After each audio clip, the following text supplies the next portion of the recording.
Hello class and welcome to lesson 6.6 using z-scores to find probability. Before we get into the z-scores, let's just do a quick review with some warm-ups here. Okay, let's remember our notation from last year or from last couple of classes. So remember that it says x is the random variable that's normally distributed by 3.2, so we know that the mean equals 3.2 and 0.5 squared, so take the square root of that to find your, because that's the variance, take the square root of that and you'll get 0.5 is your standard deviation. So when we set this up, we know that our middle number is 3.2 and we go above and below. Okay, so looking at our first question, it's got to be less than 2.7. So if you take 3.2, I'm going to go, because this is lower than 3.2, I'm going to subtract to find my lower end standard deviation. So subtract, take 3.2 and subtract 0.5, and you're going to get 2.7, which is the limit that we want, because it's got to be less than, so that becomes our upper limit. So what do we know how to do this, folks? Probability is where x is less than 2.7. You can add those categories up, or you could use the graphing calculator to do it as well. So 0.15 plus 2.35 plus 13.5. Add those all up. You're going to get a 16% chance. Okay? Awesome. Now let's take a look at the next one, greater than 4.2. So 4.2 is greater than 3.2, so I've got to do some work here. So if I take 3.2, add one standard deviation, it's going to be 3.7. Add another one's going to be 4.2, and that is my, because it's greater than, this is my limit to fill in here. So probability of x being greater than 4.2 equals the two little n ones, so that's 2.35 plus 0.15. Add them up, gang, and we get 2.5%. Very small, but guess what? It's only a small portion of the graph. All right, moving on. 2.7 is one below. Standard deviation, one below the mean, and 4.2 is two above. 3.7, 4.2. So we've got an upper limit and a lower limit. So I'm going to shade that area in. And hopefully you realize you've got one standard deviation there. So it's going to be your 68% plus your smaller category here, which is 13.5. So probability with x being less than 2.7 and greater than 4.2 equals the 68%. Remember, that's one standard deviation above or below, plus the 13.5, which equals 81.5%. All right, let's move on to D. Now, D is tricky. Okay, there's a star beside it. Okay, so what do we know? We know our mean is 3.2. Okay, we know it's 3 is less than 3.2, so the one standard deviation below is 2.7. Okay, so what I need is 3, folks. 3 is kind of like right in here. So I need to find the shaded area in here. Okay, you could use the graphing calculator and use the lower limit. However, we're going to run into problems. The reason why is we can't use the 68, 95, 99.7 rule, because that's only when it's on a boundary. Okay, so this is where we have to learn a different way. So not on a standard deviation SD boundary, which allows that rule. Okay, so the standard deviation boundaries let you do the 68, 95, 99.7 rule, right? So you can't use that. Therefore, we need to learn a different way. And maybe you know what it's going to be because of the title. And the different way is going to be using z-scores to help us. All right? Okay. So now we're going to shift gears a bit. And instead of having standard deviations on the x-axis, values on the axis, we're now going to have z-score values on the bottom. Okay, so today we're using z-scores to find probabilities of normal distribution. Okay, remember that z-scores is the number of standard deviations um, from the datum to the mean. Okay, and so we've got our z-scores formula. We did this before, so you should know where to find them on your formula sheet. Okay, and if you take a quick look, folks, at page 607 and 606, you will find this diagram that I pulled out of here, where you're going to find examples of it. Okay, so what we need to remember that we are going to use z's, not x's, which is a big change. Okay, all right. All right, so you're going to see terminology with z's in them instead of x's. Okay. So notice, folks, instead of having values, there's one standard deviation. It was 68% of the data, but instead of seeing numbers, you now see z-scores. Because z-scores tell you how far a data point is from the out, how many standard deviations it is away. Okay, so remember, one thing I want you to remember is the reason why we're using z-scores is because z-scores work for all values. So if they're on the standard deviation boundary or not. Still work for all values. Okay? All right. So if we take a look, if I give you an example here, if I give you an example that z equals 1.25, what does that mean? Okay? So this means that the datum, which is the value, is 1.5 standard deviations above the mean. It's above because it's positive, right? Okay, we'll be using z-scores for almost the rest of the unit. Okay, so when we take a look at doing z-scores, okay, for example, we want to do the z-score was probably when the z-score is less than 1.5. So on my graph, sorry, 1.25, my fault. On my graph, I'm going to take a look at my higher limit is 1.25. Okay. So remember the chart I gave you with the probability distribution on it with z-scores?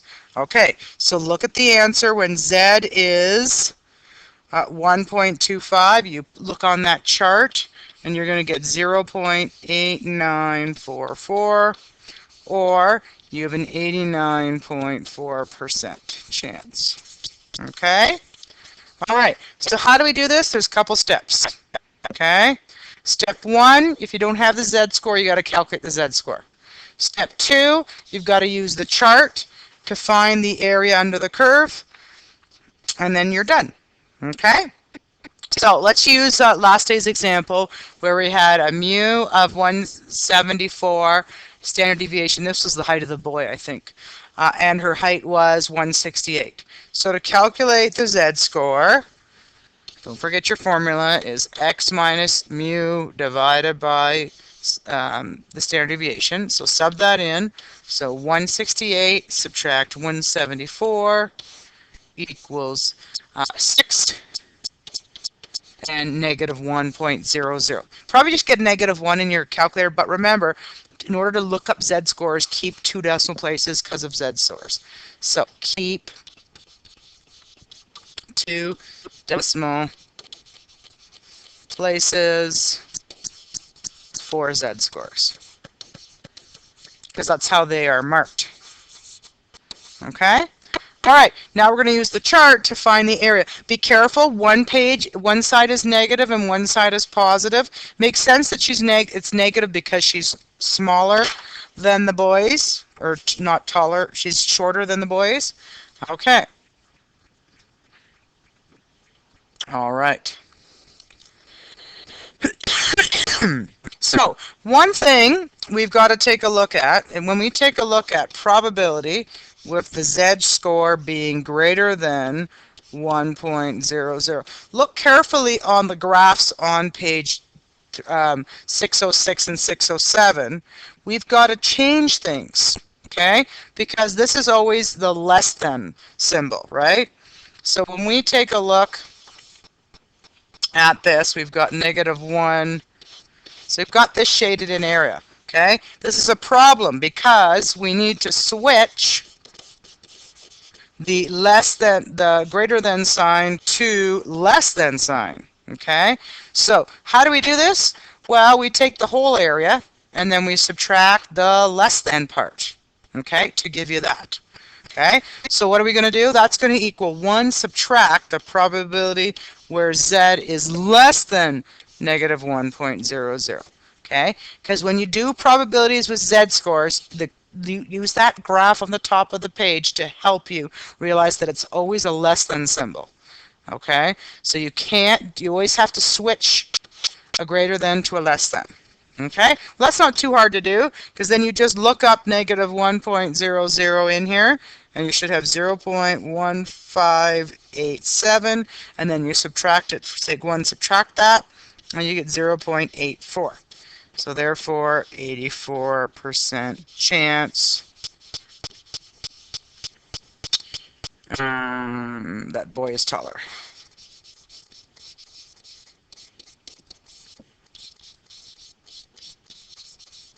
All right, so that's a little bit easier using the z-scores.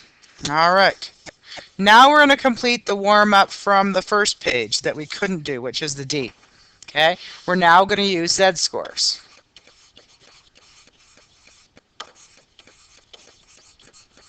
Okay, well, to convert from the random variable x to z-scores, we have to find the z-score by using the formula.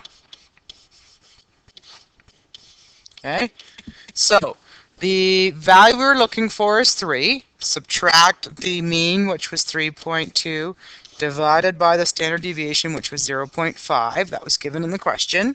Okay, plug that in your calculator, and you will get that this is -0.400. Keep the decimals going.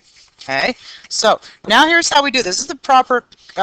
I'll show you the proper communication on how to do this. So you go probability with x being less than 3 equals, we convert it, probability of z being less than -0.400. Okay, and then you just simply look the formula for the z-score up, and make sure on the negative side 0.3446. So therefore, there's a 34% chance. Okay, or probability, whatever the situation is. Okay, it didn't really give a full description in the warm-up. All right, let's try one more example. Flip the page. All right, so this is from your textbook, page 426. Okay, at the Glitters, a sparkling cosmetic powder is, it's a cosmetic company. Sparkly powder is machine packaged in a process that puts approximately 50 grams of powder in each package. So what does that tell us? That tells us that the mean is 50. Oh, I apologize. Keep reading. My fault. Let me read that again. Where the actual masses have been a normal distribution of 50.5. Sorry, that's the one I'm looking for. Okay, and a standard deviation of 0.6. Now the good news is about this company is they have their average is a little higher than what they advertise. The reason why is because you don't want to be under. Okay, so that's why it's good to have a little bit higher mean when you calculate it. Okay, it says the manufacturers want to ensure that each package contains at least 49.5 grams of powder. What percentage of the package does not contain this much powder? Okay, so what we want to realize is that our random variable is the amount of powder.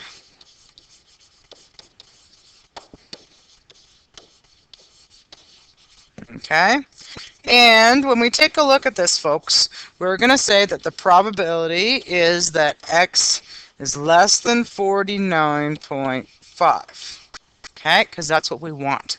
Right? We want to make sure that it's at least, okay? So we're going to do at least 49.9, okay? All right, so what we need to do first of all is do the z-score, because to transfer this over, we need to know that the probability of z is going to be less than that, okay? So what we want to do is do our z-score first. So z-score equals the data point we were looking for, which is 49.5, subtracting the average, or the mean, divided by the standard deviation, 0.6. And again, our z-score is 0. It's negative, but it's 0.1, sorry, back that truck up, sorry, negative 1.67. So probability of z is going to be negative 1.67. Okay? All right. So figuring this probability out, use the chart on 606 and 607, and 0.0475. So therefore, 4.8% of the packages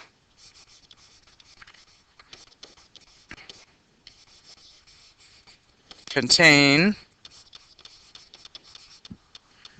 less than 49.5 grams. Okay? Because you want to have at least this, so we had to do the opposite, which is less than. Okay? Because they want which ones do not contain this much powder. Okay?